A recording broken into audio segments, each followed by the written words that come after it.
কুমিল্লা বিশ্ববিদ্যালয়ের VC, treasurer ও প্রক্টরকে অবাঞ্ছিত ঘোষণা করে তাদের কার্যালয়ে তালা ঝুলিয়ে দিয়েছে শিক্ষক সমিতি। আজ দুপুরে শিক্ষক সমিতির নেতৃবৃন্দ বিশ্ববিদ্যালয়ের এসব কার্যালয়ে তালা ঝুলিয়ে দেয়। শিক্ষক সমিতির নেতৃবৃন্দ জানায়, পূর্ব ঘোষিত কর্মসূচি অনুযায়ী শিক্ষকদের ৭ দফা দাবি না মানায় ভিসি, ট্রেজার এবং প্রক্টরকে অবাঞ্ছিত ঘোষণা করা হয়েছে। অনির্দিষ্ট সময়ের জন্য তাদের কার্যালয়ে তালা ঝুলিয়ে দেওয়া হয়েছে। তবে শিক্ষকরা তাদের নিয়মিত ক্লাস কার্যক্রম চালিয়ে যাবেন। শিক্ষার্থীদের উপর এর কোনো প্রভাব পড়ার সম্ভাবনা নেই বলে জানিয়েছেন তারা। কার্যালয়ে তালা ঝুলিয়ে দেওয়ার পর উপাচার্য, ট্রেজারার এবং প্রক্টর কেউ তাদের কার্যালয়ে আসেননি। এদিকে বিভিন্ন দাবি দেওয়া না মানায় গত জুন মাস থেকে এই পর্যন্ত অন্তত ১৪ জন শিক্ষক তাদের প্রশাসনিক দায়িত্ব থেকে পদত্যাগ করেন।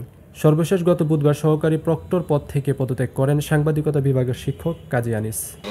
না, আমরা তো আমাদের দাবিসমূহ এগুলো শিক্ষক সমিতির যৌক্তিক এবং ন্যায়সঙ্গত দাবিসমূহ উপস্থাপন করে গেছে আজকে দীর্ঘদিন হয়, প্রায় দেড় মাসের উপরে। কিন্তু বিশ্ববিদ্যালয় প্রশাসন থেকে এখন পর্যন্ত কোনো দৃশ্যমান অগ্রগতি নেই দাবিসমূহ বাস্তবায়নের জন্য। তো কাজেই আমরা বাধ্য হয়ে গত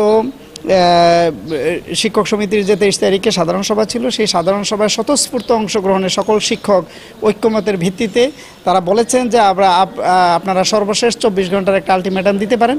24 ঘন্টার মধ্যে যদি দাবিগুলো বাস্তবায়িত না হয় তাহলে এই বিশ্ববিদ্যালয় ক্যাম্পাসে মাননীয় উপাচার্যকে অবাঞ্ছিত ঘোষণা করতে হবে।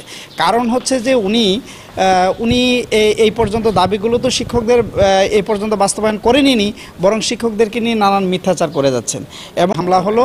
এবং প্রক্টরকেও আমরা বলছি, এই যে প্রক্টর এবং প্রক্টরের ইন্ধনে বহিরাগত অছাত্ররা এবং বিভিন্ন কর্মকর্তারা আমাদের উপরে হামলা করলো, তারাই কিন্তু তাদেরকে ডেকে নিয়ে আসছে।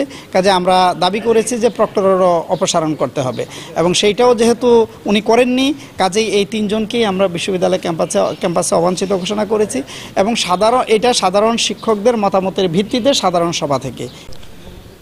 প্রথমে বলছি, গত 2 বছরে মাননীয় উপাচার্য যোগদান করার পর থেকেই তিনি নানা কূটকৌশলের মাধ্যমে বিশ্ববিদ্যালয়ের যে প্রতিষ্ঠিত এবং প্রচলিত নিয়ম নীতি আছেন সবগুলোকে এক পাশে রেখে উনি ওনার নিজের মতো করে, মানে একেবারে স্বৈরতান্ত্রিকভাবে দেশের আইনের বাইরে তিনি বিশ্ববিদ্যালয় পরিচালনা করছেন এবং এতে বিভিন্ন ধরনের একাডেমিক বিশৃঙ্খলা তৈরি হচ্ছে।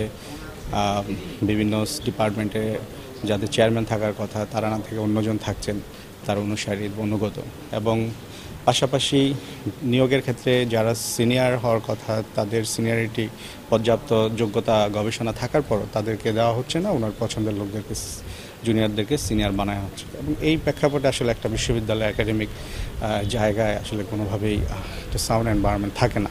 শিক্ষকদের 7 দফা দাবি হলো উপাচার্যের উপস্থিতিতে শিক্ষকদের উপর হামলার বিচার, প্রক্টরের অপসারণ, ঢাকাস্থ গেস্ট হাউস অবমুক্তকরণ, অধ্যাপকদের পদোন্নতি, আইন মোতাবেক বিভাগীয় প্রধান ও ডিন নিয়োগ, শিক্ষক নিয়োগ, পদোন্নতি ও স্থায়ীকরণের ক্ষেত্রে আইন বহির্ভূত অবৈধ শর্ত আরোপ নিষ্পত্তিকরণ, 90তম সিন্ডিকেট সভায় বিতর্কিত শিক্ষা ছুটি নীতিমালা রহিতকরণ এবং 86তম সিন্ডিকেট সভায় অনুমোদিত স্থায়ীকরণ সংক্রান্ত সিদ্ধান্ত বাতিল করার দাবি জানান তারা।